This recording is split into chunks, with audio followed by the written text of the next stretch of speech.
प्रभु महानामर धन्यवाद हेउ समस्त को संतोष दिगाल यूट्यूब चैनल रे आपण मानक मो स्वागत जनाए। आपण मानक मो विशेष धन्यवाद दिए आपण माने एई चैनल द्वारा प्रचारित संदेश को पसंद करिसंती एवं कमेंट माध्यम रे जणाइसंती तेणु आपण मानक विशेष करी मो धन्यवाद जनाए।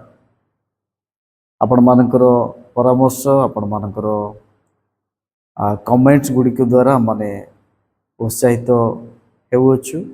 प्रभु आपण मानक आशीर्वाद करंतु।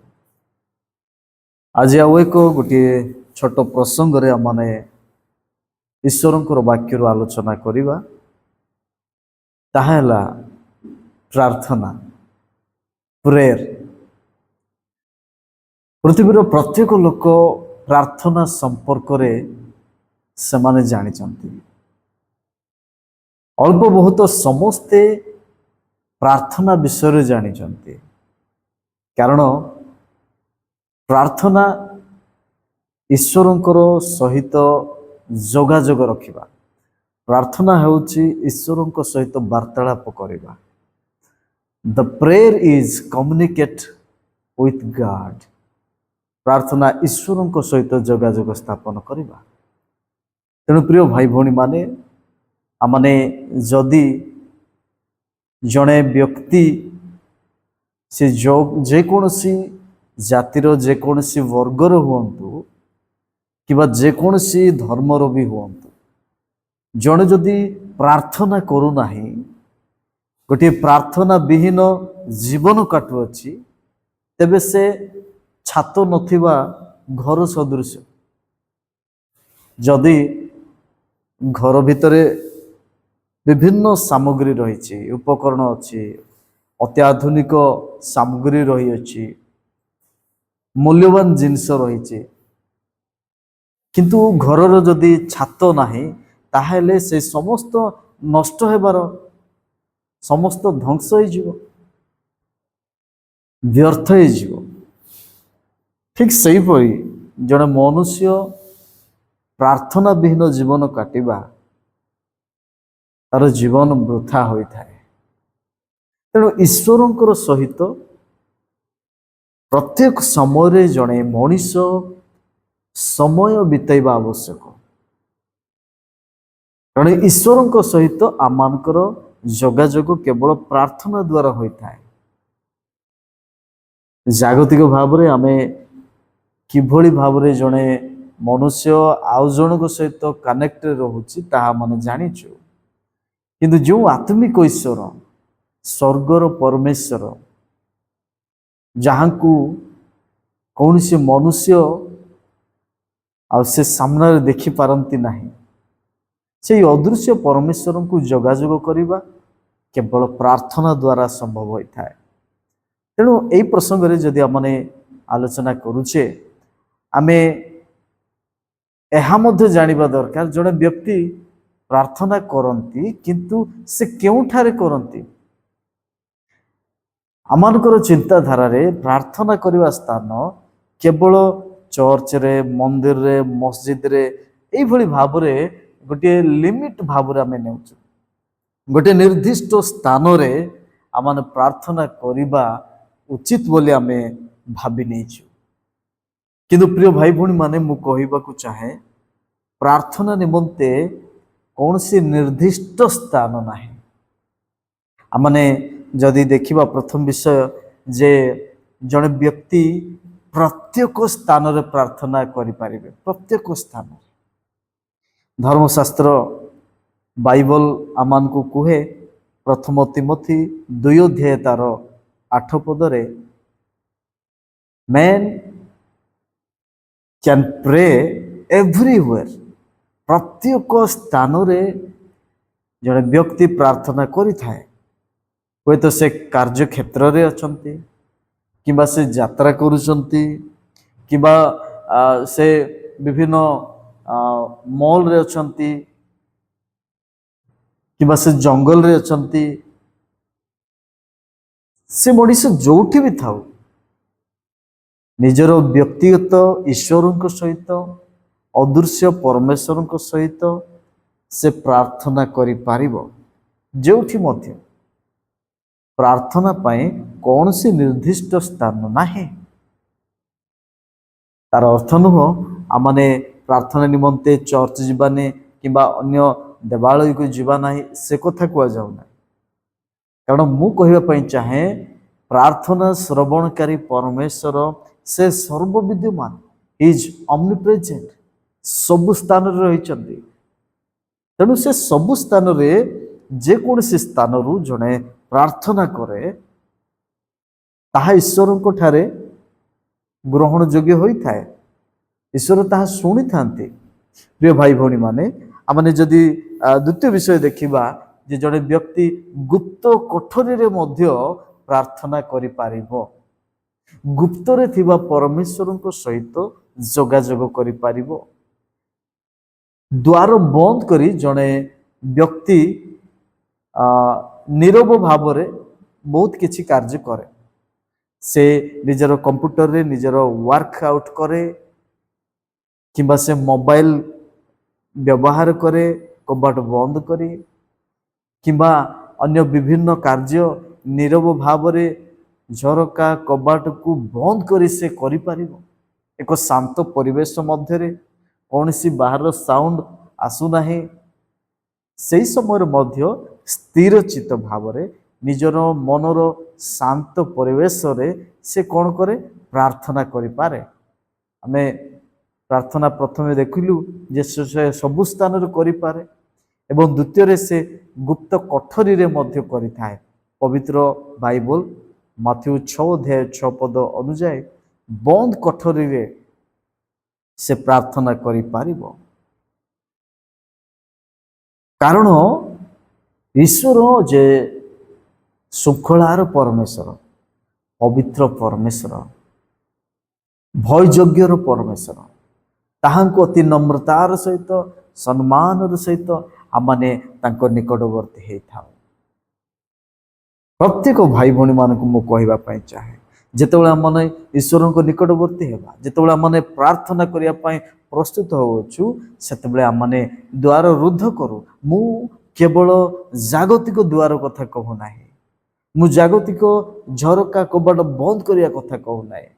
ନିଜ ଭିତରେ ଥିବା ଜାଗତିକ ବିଷୟ ଯାହାକି ଆମ ମଧ୍ୟରେ ଆମମାନଙ୍କୁ ବିଶୃଙ୍ଖଳିତ କରୁଅଛି, ଆମମାନଙ୍କୁ ବ୍ୟସ୍ତ କରୁଅଛି, ସେହି ସମସ୍ତ ବିଷୟକୁ ଆମେ ବନ୍ଦ କରିବାକୁ ପଡ଼ିବ। ଯେତେବେଳେ ଆମେ ଈଶ୍ୱରଙ୍କ ସହିତ କମ୍ୟୁନିକେଟ୍ କରିବାକୁ ଯାଉଛୁ, ଯେତେବେଳେ ଆମେ ଈଶ୍ୱରଙ୍କ ନିକଟବର୍ତ୍ତୀ ହେବାକୁ ଯାଉଅଛୁ, ପ୍ରିୟ ଭାଇ ଭଉଣୀ ମାନେ, ତେଣୁ ଆମମାନେ ଜାଗତିକ କବାଟ ନ ଭାବି ଆମେ ଆତ୍ମିକ କବାଟ ଗୁଡ଼ିକ ବନ୍ଦ କରୁ।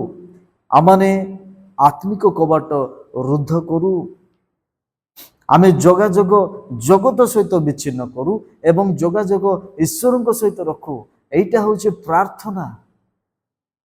ଯେତେବେଳେ ଆମମାନେ ସମ୍ପୂର୍ଣ୍ଣ ଭାବରେ ଏଇ ଜଗତ ଠାରୁ କନେକ୍ସନ ଡିସକନେକ୍ଟ କରିବା, ଆମମାନେ ଈଶ୍ୱରଙ୍କ ସହିତ କନେକ୍ଟେଡ୍ ହେଇପାରିବା।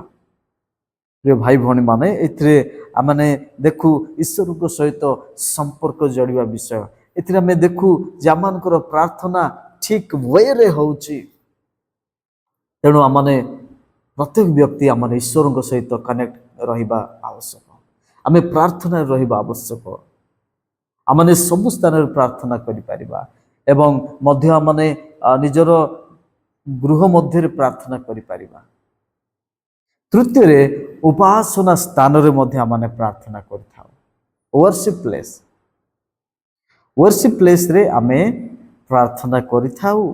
କାରଣ ଲୁକ ଲିଖିତ ସୁସମାଚାର 18:10 ଆମେ ଦେଖୁଛୁ, ପ୍ରାର୍ଥନା କରିବା ନିମନ୍ତେ ସେମାନେ ମନ୍ଦିରକୁ ଯାଉଛନ୍ତି। ପ୍ରାର୍ଥନା କରିବା ନିମନ୍ତେ ଲୋକମାନେ ମନ୍ଦିରକୁ ଯାଉଛନ୍ତି। ଆଜି ଆମମାନଙ୍କୁ ଚର୍ଚ୍ଚକୁ ପ୍ରାର୍ଥନା କରିବା ନିମନ୍ତେ ଆପଣମାନେ ଆସୁଅଛନ୍ତି, ପ୍ରିୟ ଭାଇ ଭଉଣୀ ମାନେ। ତେଣୁ ଏଇଠି ଆମେ ଦେଖୁଅଛୁ ଯେ ମଣିଷ ସବୁ ସ୍ଥାନରେ ପ୍ରାର୍ଥନା କରିପାରିବ। ମଣିଷ ଜଣେ ଗୁପ୍ତ କୋଠରୀରେ ମଧ୍ୟ ପ୍ରାର୍ଥନା କରିପାରିବ ଏବଂ ପ୍ରାର୍ଥନା ସ୍ଥଳ ସେହି ସ୍ଥାନରେ ମଧ୍ୟ ପ୍ରାର୍ଥନା କରିପାରିବ। ପ୍ରିୟ ଭାଇ ଭଉଣୀ ମାନେ, ଆମମାନେ ଏଇ ସବୁ विषय जानवर आवश्यकता रही जे आमनकर मानसिकता ए प्रकार अच्छी आम निर्दिष्ट स्थान प्रार्थनार स्थान केवल मंदिर केवल मस्जिद केवल चर्च केवल अमुक सम्मुख नाई आमनकर परमेश्वर से सब स्थान अच्छे आपण जितेबले मध्य प्रार्थना करें एवं आपण जो स्थान अच्छा से आपण प्रार्थना करेंगे से स्थान प्रार्थना करें प्रिय भाई भौणी माने आम देखा प्रकृत में मनुष्य कौ स्थान प्रार्थना केतेबेले कौ समय प्रार्थना करवा उचित यह प्रश्न उठी मुझे कहवाई चाहे जड़े व्यक्ति ईश्वर सहित कनेक्ट होगा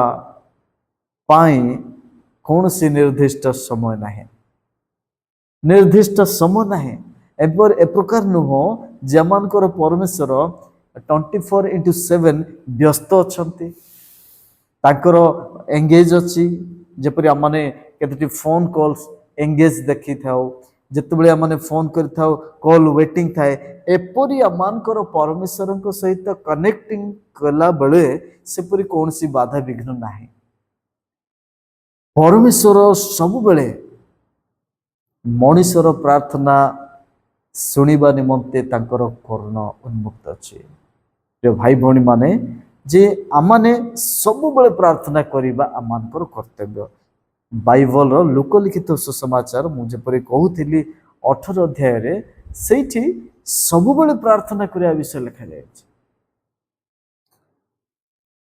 केते प्रार्थना करवा ना सब बेले आम प्रार्थना करवा आम जिते बेले समय पाऊ सेते बेले आम प्रार्थना करवा उचित प्रभुंकर दास माने प्रभुंकर लोक माने अनेक जो मान विषय बाइबल कहे से माने संध्या काल प्रार्थना करते सकाळे मध्याह्न अपराह्न प्रार्थना करते आजिर मंडली रे आजिर समय विश्वासी ख्रीष्ट विश्वासी भाई भौणी माने अनेक अछंती जो माने अनवरत भाव प्रत्येक समय प्रार्थना रोचंती से माने आंठु भांगी थांती से माने निजर समय को अन्यथा न करी व्यर्थ न करी प्रार्थना रे समय बिताते मु गोटे विषय कहवाई चाहे आम जिते ईश्वर सहित प्रार्थना रे समय बिताइबा सेते परमेश्वर आमान को निमंते अवेलेबल टाइम दियंती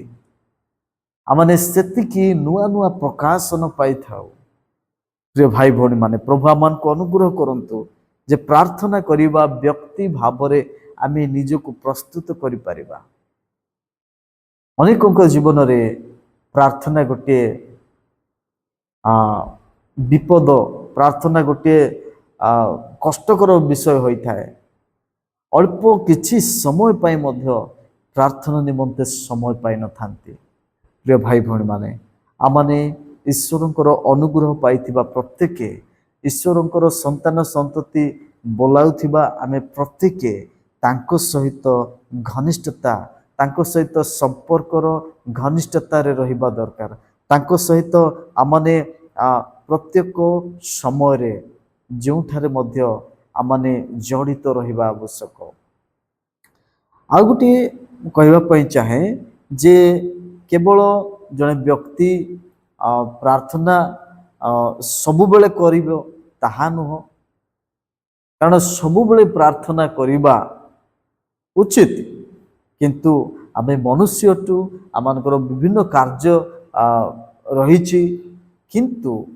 आमाने जेते बेले प्रार्थना समय बाहर करू से समय को अति गुरुत्व मन करू आमे जेते व्यस्तता मध्य सुधा परमेश्वर सहित आमने समय बिताइबा निमंते आमने प्रार्थना पाई समय काढ़ा आवश्यक प्रिय भाई भौणी माने सर्वदा प्रार्थना करने आवश्यक गीत संहिता 86 तार 3 पदरे लिखा जाए दिन राति प्रार्थना करिया विषय गीत संहिता 88 1 पदरे लिखा जाए एवं मध्याह्न संध्यारे सकाळे एई समय गुड़िक प्रार्थना करिया पाई एवं से संपर्क रे गीत संहिता 55 तार 17 पदरे लिखा जाए प्रभुंकर लोक माने एई समय गुड़िक से माने प्रार्थना करथिले मो एवं आपण माने केउ समय प्रार्थना करूछु एवं କେଉଁ ସ୍ଥାନରେ ପ୍ରାର୍ଥନା କରୁଛୁ, ଆମେ କିପରି ଆମେ ପ୍ରଭୁଙ୍କ ସହିତ ସମୟ ବିତାଉଛୁ। କ'ଣ ଆମେ ଛାତ ନଥିବା ଘର ପରି ଅଛୁ କି? ଯେଉଁ ଘରେ ଛାତ ନାହିଁ, ଚାରି କାନ୍ଥ ଅଛି, ସମସ୍ତ ଉପକରଣ ଅଛି, କିନ୍ତୁ ଛାତ ନାହିଁ, ତେବେ ସମସ୍ତ ବିଷୟ ନଷ୍ଟ ହୋଇଥାଏ। ତଦ୍ରୂପ ମଣିଷ ଜୀବନରେ ପ୍ରାର୍ଥନା ଯଦି ନାହିଁ, ଜଣେ ମଣିଷ ପ୍ରାର୍ଥନା ବିହୀନ ଯଦି ସେ, ତେବେ ଠିକ୍ ସେହିପରି ତାଙ୍କର ଜୀବନରେ ସମସ୍ତ ୱେଷ୍ଟ ହୋଇଥାଏ। ତେଣୁ ଭାଇ ଭଉଣୀମାନେ, ପ୍ରଭୁ ଆମମାନଙ୍କୁ ଅନୁଗ୍ରହ କରନ୍ତୁ, ଦୟା କରନ୍ତୁ, ଆମେ ଯେପରି ପ୍ରାର୍ଥନାଶୀଳ ବ୍ୟକ୍ତି ହୋଇପାରିବା। ଆମେ ଯେତେବେଳେ ପ୍ରାର୍ଥନା ସମୟ ପାଇଥାଉ ପ୍ରାର୍ଥନା ନିମନ୍ତେ, ଆମମାନେ ସେହି ସମୟରେ ଅନେକ ବିଷୟକୁ ଆମମାନେ ପ୍ରାର୍ଥନାର ବଳି ଉତ୍ସର୍ଗ କରିବା ଆବଶ୍ୟକ। ପ୍ରଭୁ ଆମ ସମସ୍ତଙ୍କୁ ଆଶୀର୍ବାଦ କରନ୍ତୁ। ଆସନ୍ତୁ ଆମମାନେ ପ୍ରାର୍ଥନା କରିବା। ସ୍ୱର୍ଗସ୍ଥ ପିତା, ତୁମରି ପବିତ୍ର ନାମର ଧନ୍ୟବାଦ କରୁଛୁ। ଆମମାନଙ୍କୁ ପ୍ରାର୍ଥନା ପ୍ରସଙ୍ଗରେ ଅଳ୍ପ ସମୟ ଆଲୋଚନା କରିବା ପାଇଁ ସମୟ ଦେଇଥିବା ହେତୁ ଆମେ ତୁମ ନାମର ଧନ୍ୟବାଦ କରୁଛୁ। ଦେଖୁଥିବା ପ୍ରତ୍ୟେକ ଭାଇ ଭଉଣୀମାନଙ୍କୁ ପ୍ରଭୁ ଆଜିର ସମ୍ବାଦ ଦ୍ୱାରା ତୁମେ ଆଶୀର୍ବାଦ କର। ଧନ୍ୟବାଦ ଦେଇ ପ୍ରାର୍ଥନା ଯୀଶୁଙ୍କ ନାମରେ ମାଗୁଅଛୁ, ଆମେନ୍।